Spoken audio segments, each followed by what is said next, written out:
Gentlemen, welcome back to the shop. Well, it's not all fun and games every single day here in the garage.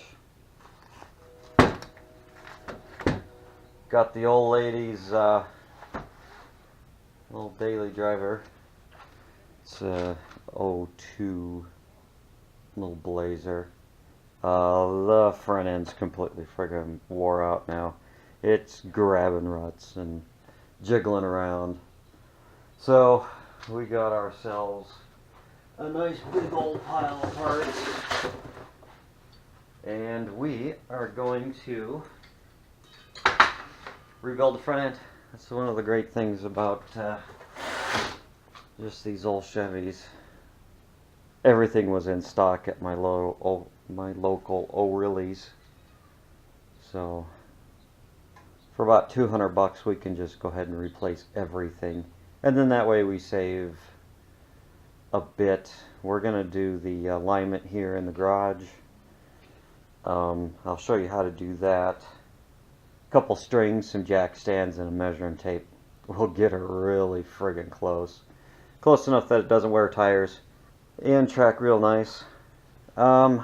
So quick perusal through the old instructional manual. Just a quick idea.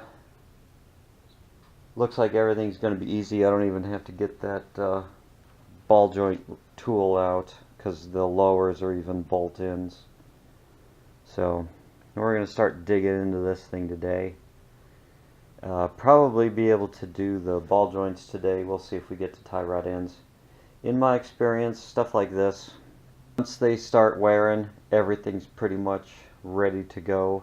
So you might as well do it all in one fell swoop. Get it over and done with. I don't know, put my little safety dictator hat on. Jack stands, slide the tires underneath, just in case it falls. It shouldn't. And we'll be getting them ball joints out. Yay. Yay. Just a quick tip, mind you. Just the tip. I have the guys at the parts store mark my parts. You see the one on the right's U, the one on the left is an L. That's upper and lowers, so I don't have to try to figure that out later. I just did brakes on this thing not too long ago. There's still tons of pad. She's dirty, but my wife likes riding in this thing, so we're gonna keep it around. I know the uppers are shot.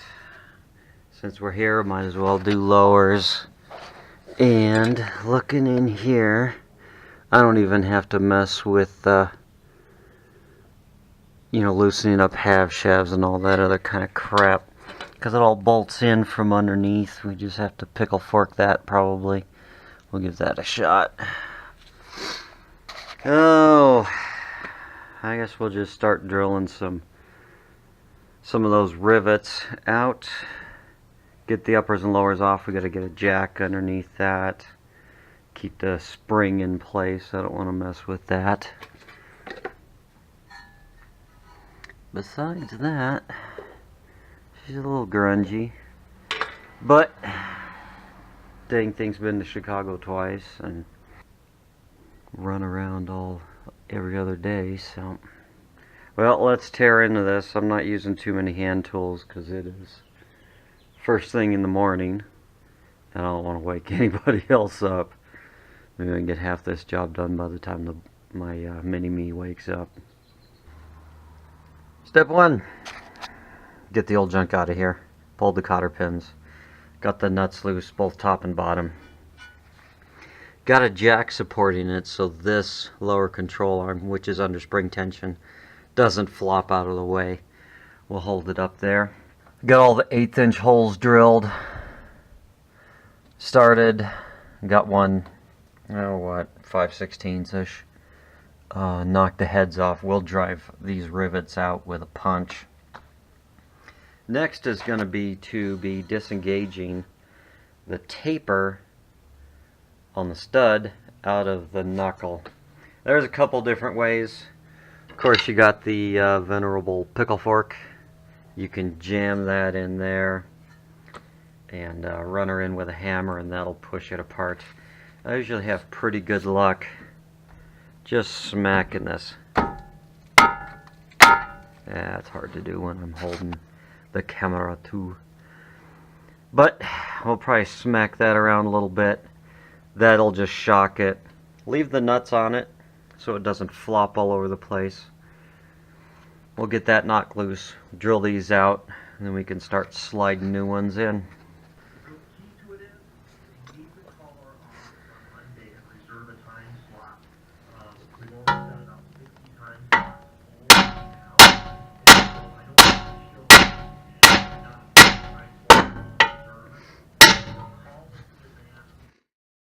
Boom!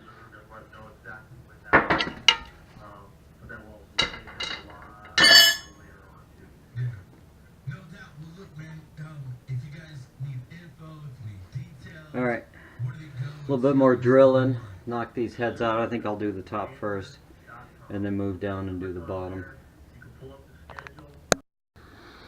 Alright, well, we fought our way through one side. This one you do have to at least remove the half shaft from this hub because you can't get the lower ball joint out with it in the way. Go figure.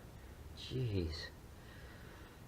So anyways, after fighting this off with everything loose, it's a pain in the butt. Loosen everything up first. I'm going to do this. Start drilling some holes. Knock all the ball joints loose from the spindle.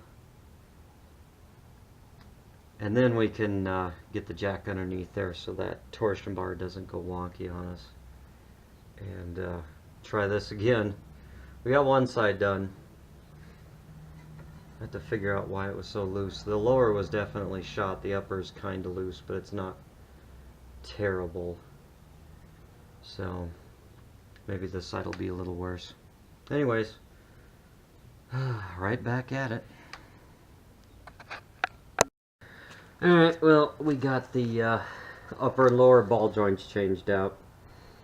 And I'm whooped. So, we did a quick toe just to make sure it's not going to eat those tires off. And just stick around. We'll get the inners and outers, tie rod ends. And I got a pitman arm, but it looks like I need to go get the idler for it. Even though that's only like 3 years old, because that's got a little wiggle in it too. So we'll finish this up. Just stick around, I'll show you how to do the alignment with a digital gauge and some string.